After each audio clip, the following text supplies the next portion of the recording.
Show ಬರ್ತಿಯಾಗಿದೆ. ಒಂದು show ನಲ್ಲಿ ಎಷ್ಟು ಜನ ಕೂರ್ಬೋದು ಅಂದಾಜು? ಒಂದು ಶೋ 1147 ಜನ ಕೂತ್ಕೋಬಹುದು. 100 ಜನ ಸರ್. ಅಪ್ರಾಕ್ಸಿಮೇಟ್ಲಿ 6 ಶೋ ಬರ್ತಿ ಆದ್ರೆ ಎಷ್ಟು ಕಲೆಕ್ಷನ್ ಆಗ್ಬೋದು ಅಂದಾಜು ಒಂದು ಥಿಯೇಟರ್ ಅಲ್ಲಿ?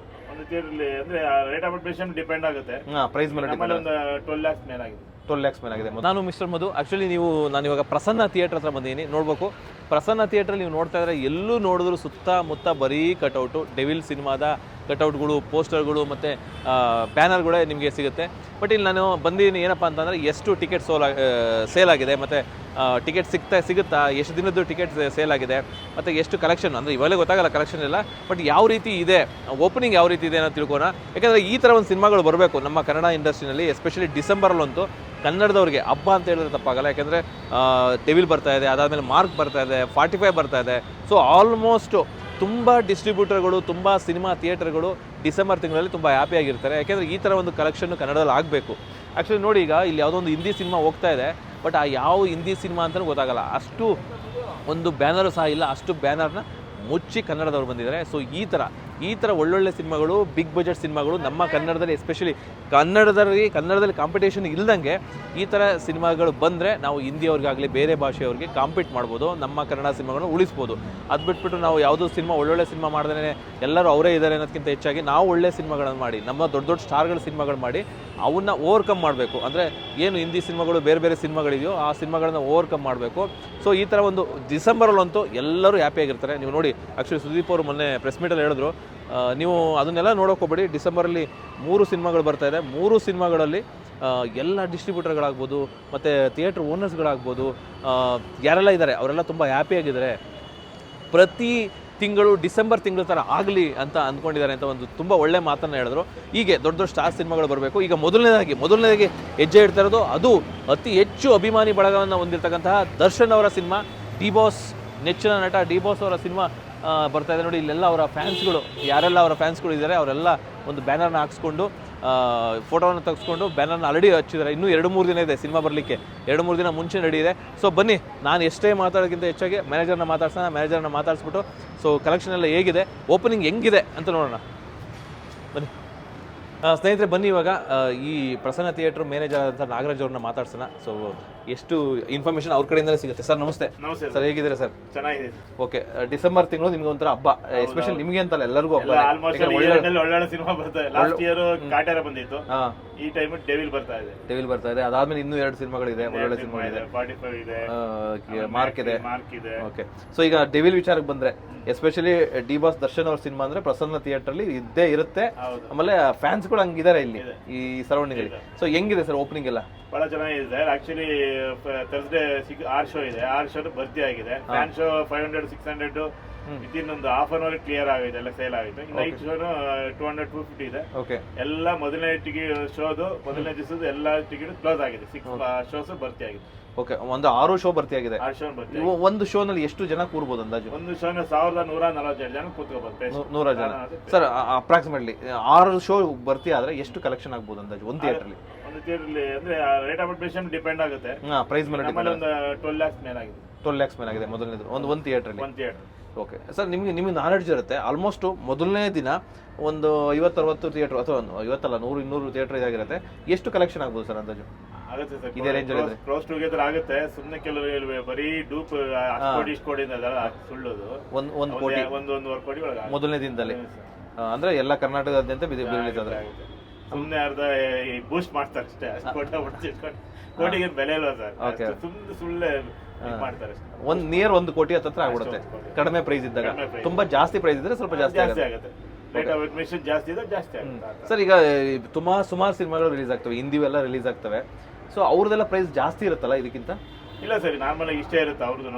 ಈ ತೆಲುಗು ಸಿನಿಮಾ ದೊಡ್ಡ ಜೂನಿಯರ್ NTR ಮತ್ತೆ ಪವನ್ ಕಲ್ಯಾಣ್ ದೊಡ್ಡ ಸಿನಿಮಾ ಸ್ಟಾರ್ ಬಂದ್ರೆ ಸ್ವಲ್ಪ ಜಾಸ್ತಿ ಇರುತ್ತೆ. ಇದನ್ನ ನಾರ್ಮಲ್ ಆಗಿ ಇಷ್ಟೇ ಇರುತ್ತೆ, 150-200 ಆತರ ಈ ತರನೇ ಇರುತ್ತೆ. ಮತ್ತೆ ಇನ್ನ ಹೆಂಗಿದೆ ಸರ್? ಮತ್ತೆ ಈ ಟಿಕೆಟ್ ಸಿಗ್ಬೇಕು ಅಂದ್ರೆ ಏನ್ ಮಾಡ್ಬೇಕು? ಯಾವಾಗ ಬುಕ್ ಮಾಡ್ಕೋಬೇಕಾಗುತ್ತೆ? ಬುಕ್ ಮೈ ಶೋ ಇದೆ, ಆನ್ಲೈನ್ ಇದೆ, ಆಫ್ಲೈನ್ ಇಲ್ಲಿ ಬಂದ್ರು ಕೊಡ್ತೀವಿ. ಫಸ್ಟ್ ಡೇ ಎಲ್ಲ ಫ್ಯಾನ್ಸ್ ಒಂದೊಂದು ಫ್ಯಾನ್ಸ್ ಒಂದು 300-200 ಎಲ್ಲ ತಗೊಂಡು ಹೋಗಿದ್ದಾರೆ. ಖಾಲಿ 300 ಒಬ್ಬರು ತಗೊಂಡೋಗಿದ್ದಾರೆ. ಒಂದು ಯಾರೋ ಅವರು ಅಗ್ರಾದ ಹುಡುಗರು ಒಂದೇ ಟೀಮ್ 300 ಟಿಕೆಟ್ ತಗೊಂಡಿದ್ದಾರೆ. ಅವ್ರ ಗ್ರೂಪಿಗೆ ಪೂರ್ತಿ ಜೋರಾಗಿ ಸೆಲೆಬ್ರೇಷನ್ ಮಾಡುವಾಗ ಹಾಗೆ ತಗೊಂಡೋಗಿ. ಇದು ಬ್ಯಾನರ್ಸ್ ಎಲ್ಲ ಯಾರು ಮಾಡೋದಿಲ್ಲ?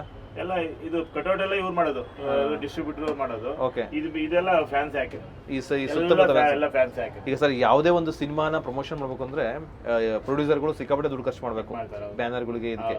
ಬಟ್ ಎಸ್ಪೆಷಲಿ ಈ ತರ ಸಿನಿಮಾಗಳು, ಅದು ಎಸ್ಪೆಷಲಿ ದರ್ಶನ್ ಅವ್ರ ಸಿನಿಮಾ ಅಂದ್ರೆ ಸ್ವಲ್ಪ ಖರ್ಚು ಮಾಡಿದ್ರೆ ಸಾಕು, ಇನ್ ಮಿಕ್ಕಿದ ಫ್ಯಾನ್ಸೇ ಮಾಡ್ತಾರೆ, ಅವರೇ ಪಬ್ಲಿಸಿಟಿ ಮಾಡ್ಬಿಡ್ತಾರೆ. ಪ್ರೊಡ್ಯೂಸರ್ ಸ್ವಲ್ಪ ದುಡ್ಡು ಉಳಿಯುತ್ತದೆ. ಹೌದು, ಬೇರೆ ಸಿನಿಮಾ ಕಟೌಟ್ ಹಾರ ಹಾಕೋದ್ರಿಂದ ಅವ್ರ ಕೈಯಿಂದ ಹಾಕ್ಸ್ಬೇಕು, ಆತರ ಇಲ್ಲ ಅವರೇ ಮಾಡ್ತಾರೆ. ಹೀರೋಗ್ ಹಾರ ಹಾಕ್ಸ್ಬೇಕು ಅಂದ್ರೆ ಪ್ರೊಡ್ಯೂಸರ್ ದುಡ್ಡು ಕೊಡ್ಬೇಕು. ಹೌದು, ಪ್ರತಿಯೊಂದು ಪಟಾಕಿ ದುಡ್ಡು ಎಲ್ಲ ಕೊಡ್ಬೇಕು, ಬಟ್ ಎಲ್ಲಿವರೇ ಮಾಡ್ತಾರೆ.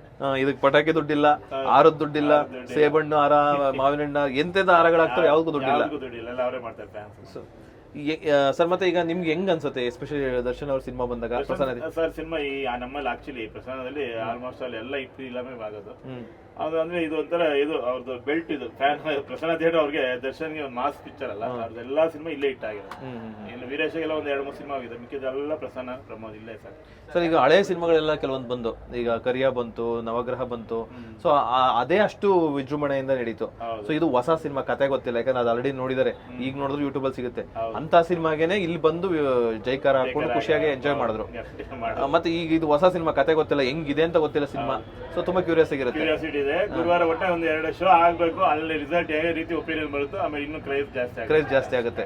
ಸೊ ಅಂದ್ರೆ ಈಗ ಒಂದ್ ವೇಳೆ ಸಿನಿಮಾದಲ್ಲಿ ಬಾಕ್ಸ್ ಆಫೀಸ್ ಸುಲ್ತಾನ್ ಅಂತಾನೆ ಹೆಸರು, ಮೋಸ ಇಲ್ಲ ಪ್ರೊಡ್ಯೂಸರ್ಗೆ. ಸಿನಿಮಾ ಹೇಗಿದ್ರು ಮೋಸ ಆಗಿರೋ ಬಡವ ಖಂಡಿತ ವಾಪಸ್ ಬರುತ್ತೆ. ಸಿನಿಮಾ ಹೇಗಿದ್ರು ಬರುತ್ತೆ, ಸಿನಿಮಾ ನೋಡೇ ನೋಡ್ತಾರೆ ಒಂದ್ಸಲ 2 ಸಲ ನೋಡೇ ನೋಡ್ತಾರೆ. ಅವ್ರು ಹಾಕಿರೋ ಬಂಡವಾಳಕ್ಕೆ ಯಾವತ್ತೂ ಮೋಸ ಆಗಲ್ಲ. ಆಕ್ಟಿಂಗ್ ಮಾಡಿರ್ತಾರೆ, ಇದು ಎಂಟರ್ಟೈನ್ಮೆಂಟ್ ಇರುತ್ತೆ, ಬಂದೇ ಬರುತ್ತೆ.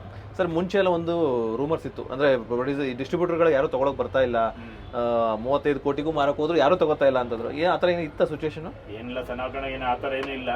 ಅವರೇ ಡೈರೆಕ್ಟ್ ಇಲ್ಲಿ ಮಾಡಿದ್ರೆ KVN ಅವರು ಇದಾರಲ್ಲ, ಅವರೇ ಮಾಡ್ತಾರೆ.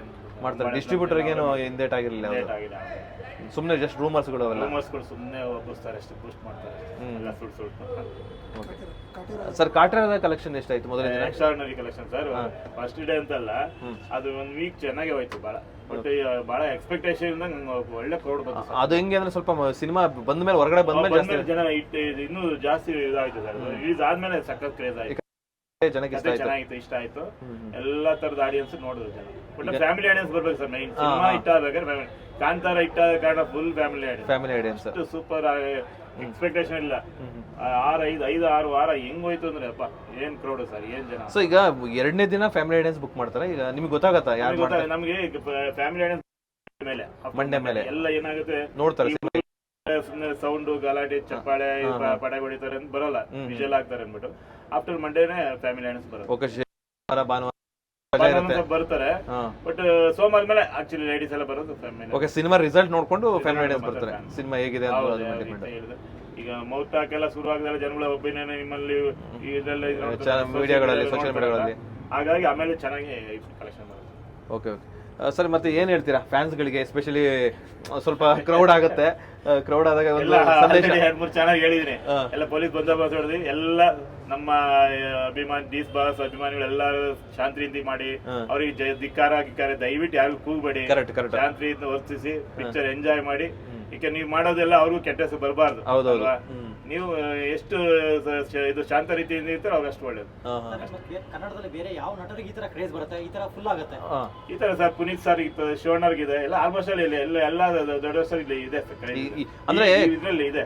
ಪುನೀತ್ ಸರ್ ಇರುವಾಗ ಶಿವಣ್ಣರದು, ಸುದೀಪ್ ಸರ್, ಮತ್ತೆ ಇವ್ರಿಗೆ ಅಂದ್ರೆ ಈ ತರ ದೊಡ್ಡ ಸ್ಟಾರ್ಗಳ ಸಿನಿಮಾಗಳು ಬಂದ್ರಷ್ಟೇ ಕನ್ನಡದಲ್ಲಿ ಸಿನಿಮಾಗಳು ಸ್ವಲ್ಪ ಇದೆ. ಕನ್ನಡ ಸಿನಿಮಾ ಸಿಂಗಲ್ ಸ್ಕ್ರೀನ್ ಉಳಿಬೇಕಂತ ದಯಮಾಡಿ ಎಲ್ಲ ಹೊಸ ಇದು ಹಳೆ ಹಳವ ಆಕ್ಟರ್ಗಳು 3 ತಿಂಗಳು ಒಂದೊಂದು ಪಿಕ್ಚರ್ ಸಿನಿಮಾ ಬಂದ್ರೆ ಒಳ್ಳೇದು, ಬೇಗ ಬಂದ್ರೆ ಒಳ್ಳೆ ಸಿನಿಮಾ ಉಳಿತದೆ. ಇಲ್ಲ ಸಿಂಗಲ್ ಸ್ಕ್ರೀನ್ ಕಷ್ಟ ಸರ್ ಮೇಂಟೈನ್ ಮಾಡೋದು, ಯಾಕಂದ್ರೆ ಸ್ಟಾರ್ಗಳ ಸಿನಿಮಾ ಇದ್ರೇನೆ ಸಿಂಗಲ್ ಸ್ಕ್ರೀನ್. ಈ ಹೊಸ ಸಿನಿಮಾಗಳು ಬರ್ತಾರ, ಒಂದ್ ಶೋ ಬರ್ತದೆ, 2ನೇ ಶೋಗೆ ಜನನೇ ಇರೋದಿಲ್ಲ, ಹೊಸಬರೆಲ್ಲ ಬಂದ್ಬಿಡ್ತಾರೆ. ಅದು ಒಂದ್ ಶೋನಲ್ಲಿ ಎಲ್ಲ ಅವ್ರ ಕಡೆಯವರೇ ಇರ್ತಾರೆ, ಟಿಕೆಟ್ ಎಲ್ಲ ಕಟ್ ಮಾಡಿಸಿರ್ತಾರೆ, ಅವರೇ ಮೆರಿಟ್ ಬರಲಿ ಅನ್ಬಿಟ್ಟು. ಬಟ್ ಎಲ್ಲ ಈ ಫ್ರೀ ಟಿಕೆಟ್ ಕೊಡಕ್ ಶುರು ಮಾಡ್ಬಿಟ್ಟಿದ್ದಾರೆ ಹೊಸಬರು ಬಂದು, ಅದು ಸಮಸ್ಯೆ. ಈಗ ಕನ್ನಡದಲ್ಲಿ ಥಿಯೇಟರ್ಗೆ ಜನನೇ ಬರಲ್ಲ ಅಂತಾರೆ. ಈಗ ನೋಡ್ರಿ ಥಿಯೇಟರ್ ಆಲ್ರೆಡಿ ಈಗ ಜಾಗ ಕಟ್ಟೋಡಕ್ಕೆ ಜಾಗ ಇಲ್ಲ ನೋಡಿ, ಆ ತರ ಮಾಡಿದ್ದಾರೆ. ಬಟ್ ಈ ವರ್ಷ ಇಲ್ಲ, ಎಲ್ಲ ಸಿನಿಮಾ ಹಿಟ್ ಆಯ್ತು ನಮ್ಮಲ್ಲಿ. ಫ್ರಮ್ ಸೋ ಆಗ್ಬೋದು, ಕಾಂತಾರ, 3-4 ಸಿನಿಮಾ ಇಲ್ಲಿ ಚೆನ್ನಾಗಿ ಹೋಯ್ತು. ಈ ವರ್ಷದಲ್ಲಿ ಸಿನಿಮಾ ಇದು ಇಯರ್ ಕಳೆದಿದ್ದೆ ಗೊತ್ತಾಯ್ತು. ಅಂದ್ರೆ ಪ್ರಸನ್ನ ಥಿಯೇಟರ್ ಈ ವರ್ಷ ಒಂದ್ ಸ್ವಲ್ಪ ಪರವಾಗಿಲ್ಲ, ಚೆನ್ನಾಗಿದೆ ಸರ್ ಕಲೆಕ್ಷನ್. ಸೊ ಈಗ ಈ ಡಿಸೆಂಬರ್ ಎಂಡಲ್ಲೂ ಹ್ಯಾಪಿ ಇದೆ. ಸೊ ಜನವರಿ ಮೇಲೆ ನೋಡ್ಬೇಕು, ಇನ್ನೂ 2-3 ಸಿನಿಮಾ ಇದೆ. ಮಾರ್ಕ್ ಡೆವಿಲ್ ಇದೆ, ಸಾರಿ 45 ಮೂವಿ ಇದೆ, ಅದು ನೀವು ಹೇಗೆ ಮ್ಯಾನೇಜ್ ಮಾಡ್ತಾರೆ? ಈಗ ಇಲ್ಲಿ ಡೆವಿಲ್ ಓಡ್ತಾ ಇರೋದು ಬರುತ್ತೆ. ಹ್ಮ್. ಈಗ ಅದು 25 ಡಿಸೆಂಬರ್ ಅಲ್ಲಿ ಬರುತ್ತೆ. ಹೆಂಗ್ ಮ್ಯಾನೇಜ್ ಮಾಡ್ತಾರೆ? ಅದ್ರ ಶೋ ಏನಾದ್ರು ಕೊಡ್ತೀರಾ? ಯಾವ ನೋಡಿ ಎಲ್ಲ ಅವ್ರ ಯಜಮಾನ್ರು ಬಿಟ್ಟಿದ್ದು ನಮಗೆ ಗೊತ್ತಿಲ್ಲ. Decision ನೋಡ್ಬೇಕು, ಗೊತ್ತಿಲ್ಲ. decision ಇದು ಹೆಂಗ್ ತೊಗೊಳತ್ತೆ ಓಪನಿಂಗ್ ಹೆಂಗ್ ತೊಗೊಳತ್ತೆ? ಓಪನಿಂಗ್ ತಗೊಂಡು ಹೆಂಗ್ ಕಲೆಕ್ಷನ್ ಬರುತ್ತೆ ಅದ್ರ ಮೇಲೆ ಡಿಪೆಂಡ್ ಸರ್. ಕಲೆಕ್ಷನ್ ಒಂದು ಅವರೇಜ್ ಬಂದ್ರೆ ಹಂಗೆ ಕಂಟಿನ್ಯೂ ಆಗುತ್ತೆ. ಇಲ್ಲ ಈಗ ಇದೇ ಚೆನ್ನಾಗಿತ್ತು ಅಂತಂದ್ರೆ ಇದೇ ಕಂಟಿನ್ಯೂ ಮಾಡ್ತೀವಿ. ಮಾಡ್ತೀವಿ. ಇಲ್ಲ ಅಂದ್ರೆ ಎರಡು ವರ್ಷ ಡಿವೈಡ್ ಮಾಡಿ ಹಾಕ್ಬಿಡ್ತೀವಿ. ಅಂದ್ರೆ ನೆಕ್ಸ್ಟ್ ನೀವು ಯೂಶಲಿ ಯಾವ ಸಿನಿಮಾ ತಗೋತೀರಾ? ಅಂದ್ರೆ ಅದು ಆತರ ಡಿಸೈಡ್ ಏನೂ ಇಲ್ಲ. ಆಲ್ಮೋಸ್ಟ್ ದೊಡ್ಡವ್ರು ಎಲ್ಲ ಸಿನಿಮಾ ದೊಡ್ಡ ಸ್ಟಾರ್ ಹಾಕಿ ಹಾಕ್ತಿವಿ. ತಗೋತೀರಾ? ಈ ತರದ್ದು ಬೇಡ ಅಂತ ಯಾರಿಗೂ ಹೇಳಲ್ಲ, ಎಲ್ಲಾರ್ದು ಹಾಕ್ತಿವಿ. ಈಗ ರೆಗ್ಯುಲರ್ ಡೇಸ್ ಅಲ್ಲಿ ಈಗ 4 ಶೋ ಇದೆ, ಅದನ್ನ ಎಕ್ಸ್ಟ್ರಾ ಶೋಸ್ ಮಾಡ್ತೀರಾ? ನಾರ್ಮಲ್ ಡೇಸ್ ಅಲ್ಲಿ ಇಲ್ಲ 5 ಡೇಸ್ 5 ಶೋ ಇದ್ದೇ ಇರುತ್ತೆ. ನೈಟ್ ಶೋನೇ ಇರುತ್ತೆ. 5 ಶೋ ಇರುತ್ತೆ. ನೈಟ್ ಶೋ ಕಲೆಕ್ಷನ್ ಡ್ರಾಪ್ ಆಗೋದಾಗ ನೋಡಿಸ್ತೀವಿ. ನೈಟ್ ಶೋ ಕಲೆಕ್ಷನ್ ಡ್ರಾಪ್ ಆದ್ರೆ ಮಾತ್ರ ನೈಟ್ ಶೋ ವಾಪಸ್ ಆಗಿದೆ. ಇದ್ದಂದು 4 ಶೋ ಕಂಟಿನ್ಯೂ. ಈಗ ಅಂದ್ರೆ ಮೊದಲನೇ ದಿನ ಫುಲ್ ಆಗಿದೆ, ಹೌದು. ಪ್ಲಸ್ ಎರಡನೇ ದಿನ ಆಗ್ತಾ ಇದೆ, ಈಗ ಹೋಗ್ತಾ ಇದೆ. ಈಗ ಹೋಗ್ತಾ ಇದೆ. Okay okay sir. ನಾಳೆ ಫ್ಯಾನ್ ಶೋ ತುಂಬಾ ಜನ ಕ್ರೌಡ್ ಇರ್ತಾರೆ, ಅದು ಕಂಟ್ರೋಲ್ ಮಾಡಕ್ಕೆ ಯಾವ ತರ ಇಲ್ಲಿ? ಆಲ್ರೆಡಿ ಪೊಲೀಸ್ ಸ್ಟೇಷನ್ ಲೆಟರ್ ಕೊಟ್ಟಿದ್ವಿ. ಎಲ್ಲ ಸೆಕ್ಯೂರಿಟಿ ಮಾಡ್ಲಿಕ್ಕೆ ಎಲ್ಲ ಬರ್ತಾರೆ, ಸಪೋರ್ಟ್ ಮಾಡ್ತಾರೆ. ಏನ್ ತೊಂದರೆ ಇಲ್ಲ ಸರ್. ಓಕೆ. ತುಂಬಾ ಇಶ್ಯೂ ಆಗಿತ್ತು. ಇಶ್ಯೂ ಆಗಿತ್ತು, ಅದಕ್ಕೆ ನಾವು ವಾಲಂಟಿಯರ್ಗೆಲ್ಲ ಫ್ರೀ ಪ್ರಿಕಾಷನ್ ತಗೊಬಿಟ್ಟಿದ್ವಿ.